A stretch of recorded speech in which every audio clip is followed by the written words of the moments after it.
শরৎ পূর্ণিমার নিশি নির্মল গগন, মন্দ মন্দ বহিতেছে মলয় পবন। লক্ষ্মী দেবী বামে করি বসি নারায়ণ, বৈকুণ্ঠ ধামেতে বসি করে আলাপন। হেন কালে বিনা হাতে আসি মুনিবর, হরি গুণ গানে মত্ত হইয়া বিভোর। গান সম্বরিয়া উভে বন্দনা করিল, বসিতে আসন তারে নারায়ণ দিল। মধুর বচনে লক্ষ্মী জিজ্ঞাসিল তাই, কি বা মনে করি মুনি আসিলে হেথায়। কহে মুনি তুমি চিন্ত জগতের হিত, সবার অবস্থা আছে তোমার বিদিত। সুখেতে আছয় যত মর্তবাসীগণ, বিস্তারিয়া মোর কাছে করহ বর্ণন। লক্ষ্মী মার হেন কথা শুনি মুনিবর, কহিতে লাগিলা তারে জড়ি দুই কর। অপার করুণা তোমার আমি ভাগ্যবান, মর্তলোকে নাহি দেখি কাহারো কল্যাণ। সেথায় নাই মা আর সুখ শান্তি লেশ, দুর্ভিক্ষ অনলে মাগো পুরিতেছে দেশ।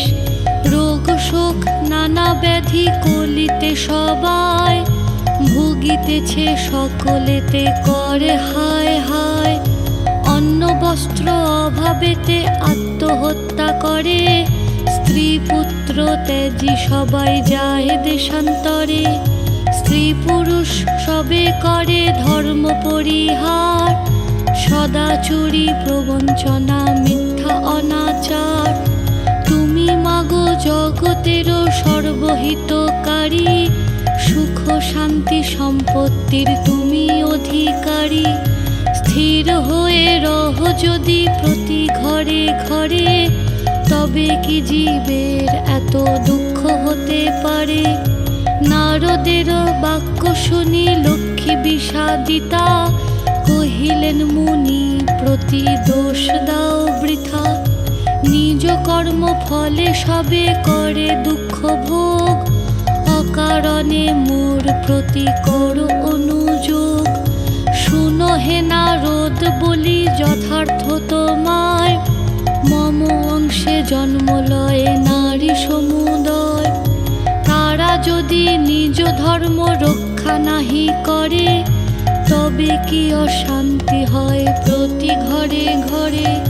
লক্ষ্মীর বচন শুনি মুনি কহে ক্ষুণ্ণ মনে, কেমনে প্রসন্ন মাতা হবে নারীগণে।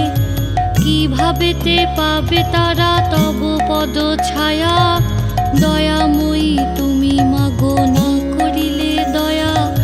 মুনির বাক্যে লক্ষ্মীর দয়া উপজিল, মধুর বচনে তারে বিদায় করিল। নারীদের সর্বদুঃখ যে প্রকারে যায়, কহ তুমি নারায়ণ তাহার উপায়। শুনিয়া লক্ষ্মীর বচন কহে লক্ষ্মীপতি, কি হেতু উতলা প্রিয়ে স্থির করো মতি। প্রতি গুরুবারে মিলি যত বামাগণে, করিবে তোমার ব্রত ভক্তিযুক্ত মনে। নারায়ণের বাক্যে লক্ষ্মী অতি হৃষ্ট মন, ব্রত প্রচারিতে মর্তে করিল গমন।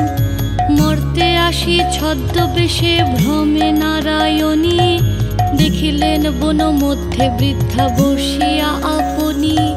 সদয় হইয়া লক্ষ্মী জিজ্ঞাসিল তারে, কহ মাগো কি হেতু এ ঘোর কান্তারে। বৃদ্ধা কহে শোনো মাতা আমি অভাগিনী, কহিল সে লক্ষ্মী প্রতি আপন কাহিনী। পতি পুত্র ছিল মোর লক্ষ্মীযুক্ত ঘর, এখন সব ছিন্ন ভিন্ন যাতনাই সার।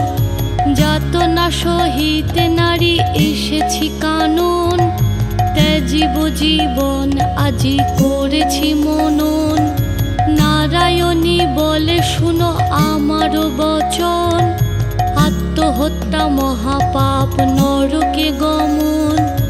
যাও মা গৃহেতে ফিরি করো লক্ষ্মী ব্রত, আবারও আসিবে সুখ তব পূর্ব মতো। গুরুবারে সন্ধ্যাকালে মিলি এ অঙ্গন, করিবে লক্ষ্মীর ব্রত করি এক মন। কহি বাছা পূজা হেতু যাহা প্রয়োজন, মন দিয়া শুনিল আমার বচন। জলপূর্ণ ঘটে দিবে সিঁদুরের ফোঁটা, আম্রের পল্লব দিবে তাহে এক গোটা। আসন সাজায় দিবে তাতে গুয়া পান, সিঁদুর গুলিয়া দিবে ব্রতের বিধান। ধূপ দীপ জ্বালাইয়া রাখিবে ধারেতে, শুনিবে পাঁচালি কথা দুর্বল এ হাতে। এক মনে ব্রত কথা করিবে শ্রবণ, সতত লক্ষ্মীর মূর্তি করিবে চিন্তন। ব্রত শেষে হুলুধ্বনি দিয়ে প্রণাম করিবে, ত্রয়োগণে সবে মিলি সিঁদুর পরিবে। দৈব যোগে একদিন ব্রতের সময়, দিন দক্ষিণারী একজন আসি উপনীত হয়। পতিতার চিররুগ্ন অক্ষম অর্জনে, ভিক্ষা করি অতি কষ্টে খায় দুইজনে। অন্তরে দেবীরে বলে আমি অতি দীনা, স্বামীরে করো মা সুস্থ আমি ভক্তিহীনা। লক্ষ্মীর প্রসাদে দুঃখ দূর হইল তার, নিরোগ হইল স্বামী ঐশ্বর্য অপার। কালক্রমে শুভক্ষণে জন্মিল তনয়, হইল সংসার তার সুখের আলয়। এই রূপে লক্ষ্মী ব্রত করি ঘরে ঘরে, ক্রমে প্রচারিত হলো দেশ দেশান্তরে। এই ব্রত করিতে যে বা দেয় উপদেশ, লক্ষ্মী দেবী তার প্রতি তুষ্ট সবিশেষ। এই ব্রত দেখি যে বা করে উপহাস, লক্ষ্মীর কোপেতে তার হয় সর্বনাশ। পরিশেষে হলো এক অপূর্ব ব্যাপার, যেভাবে ব্রতের হয় মাহাত্ম্য প্রচার। বিদর্ভ নগরে এক গৃহস্থ ভবনে, নিয়োজিত বামাগণ ব্রতের সাধনে। ভিন্ন দেশবাসী এক বণিক তনয়, উপস্থিত হলো ব্রতের সময়।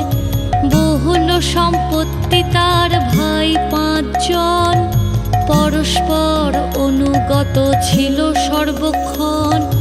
ব্রত দেখি হেলা করি সাধুর তনয়, বলে এ কিসের ব্রত এতে কি বা ফলদয়। বামাগণ বলে শুনি সাধুর বচন, লক্ষ্মী ব্রত করি সবে সৌভাগ্য কারণ।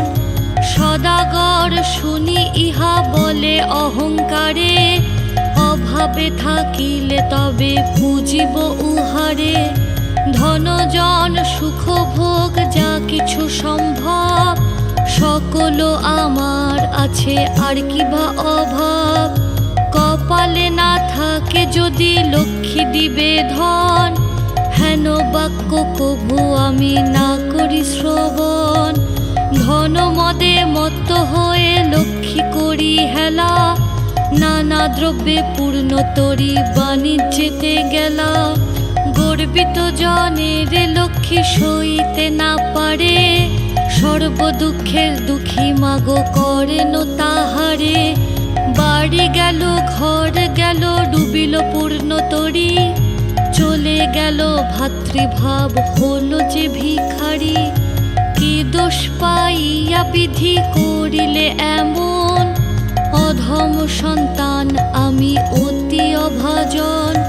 সাধুর অবস্থা দেখি দয়া